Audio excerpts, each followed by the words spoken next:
আমি খাদিজার ভালোবাসাকে রিজিক হিসেবে পেয়েছি। সুবহানাল্লাহ। রাসূল সাল্লাল্লাহু আলাইহি ওয়াসাল্লাম এই শব্দটা ইউজ করেছেন, রিজিক, রুজিকতু হুব্বাহা।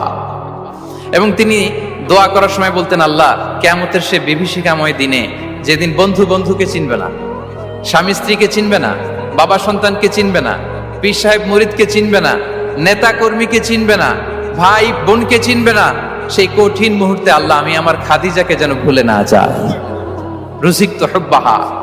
খাদিজার প্রতি ভালোবাসা আল্লাহ তাআলা আমার হৃদয়ে রিজিক হিসেবে দিয়েছে। তাহলে রিজিকের সর্বোত্তম স্তর হচ্ছে পুণ্যবান স্ত্রী, নেককার সন্তান।